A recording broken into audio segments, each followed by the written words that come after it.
हरे कृष्ण दंडवत प्रणाम समस्त विश्वव्यापी সনাতন ধর্মী অবলম্বী এবং সনাতন ধর্মীদের প্রতি।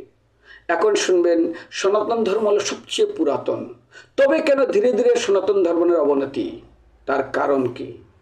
খুব একটা ভালো দৃষ্টান্ত শুনবেন, উত্তর দিচ্ছি। দেখবেন জঙ্গলে প্রচুর শক্তিশালী প্রাণী আছে, এমনকি হাতি সবচেয়ে শক্তিশালী প্রাণী, কিন্তু জঙ্গলের রাজাকে সিংহ কিংবা বাঘ। কেন? সিংহ কিংবা বাঘেরা যখন কোনো প্রাণীকে আক্রমণ করে, একা একা আক্রমণ করে না, সবাই মিলে একটা প্রাণীকে আক্রমণ করে, এই জন্য ওদের সঙ্গে পেরে ওঠে না। আর ওরা অন্য প্রাণী যতই শক্তিশালী হোক না কেন, না, ওদের সঙ্গে পারবেই না, একা একা পারে না, ওরা ধারে কাছে যেতেই পারবে না। ঠিক আমাদের সেই একই কারণ।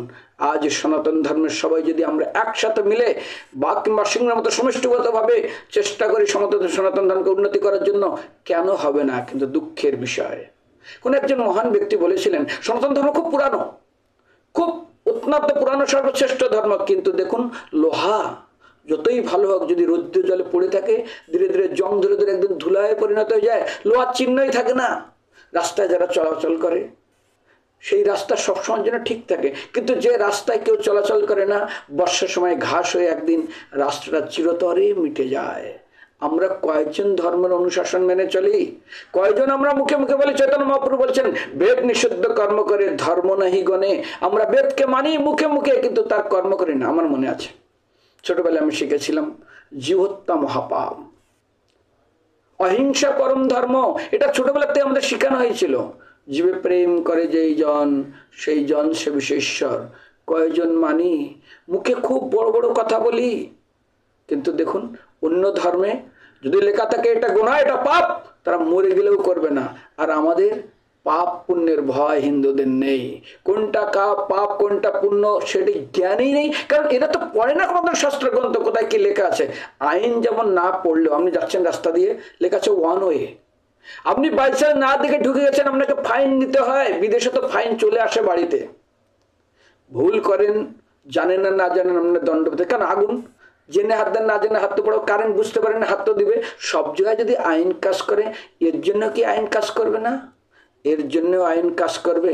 সেই জন্য আজ আমাদের এই ধর্মের অবনতির প্রথম কারণ হলো, এক তো আমরা ধর্মের ভয় আমাদের ভিতরে নেই, ধর্ম অধর্ম কি তাও আমরা জানি না। দ্বিতীয়ত আমরা ঠিক দেখবেন কাকেরা, যখন একটা কাকের বিপদ হয় না, হাজারো কাক এসে তাকে সাহায্য করে।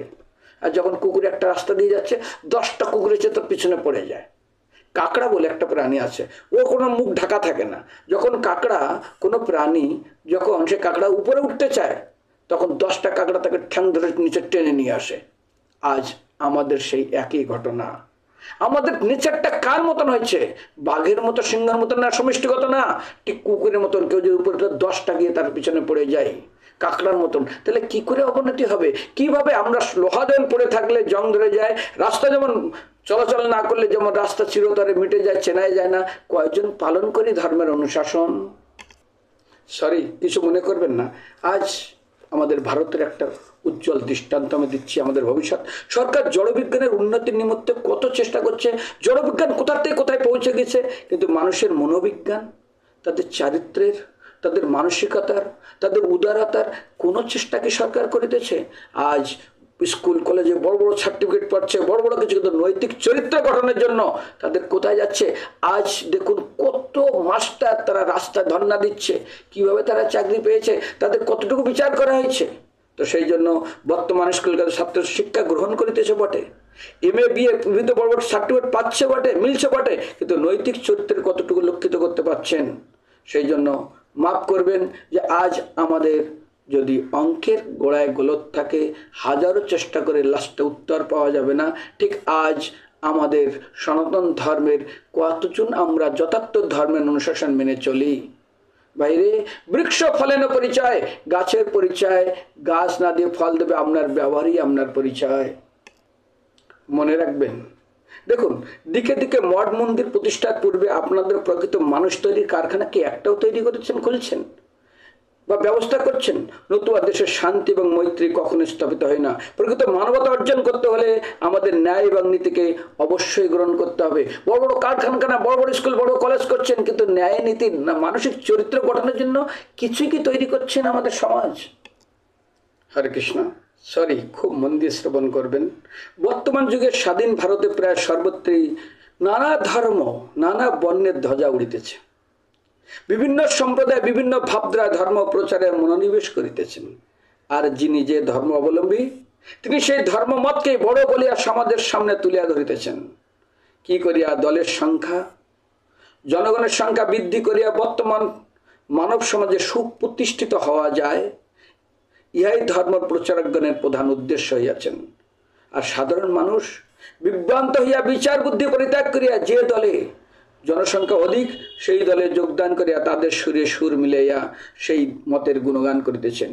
ইহা সর্বোত্তম ভাই, সকলের সার, হুজুকে মাতিয়া সবে করিতে চিৎকার।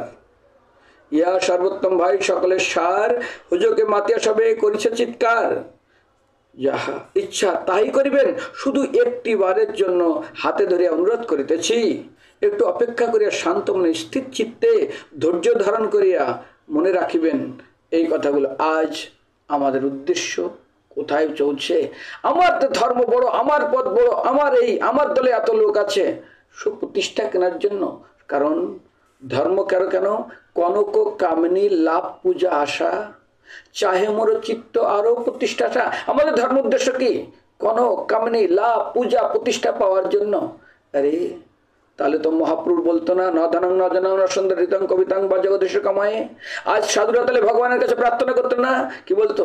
হে গুরুদেব, হে ভগবান, কনক কামিনী লাভ পূজা আশা, চাহে মোর চিত্ত আরো প্রতিষ্ঠা, কি রূপে শোধিত হবে মোর চিত্ত, এই চিন্তা সদা হয়। আমি কি করে এর থেকে মুক্তি হবে, কি করে এর থেকে শোধন হব?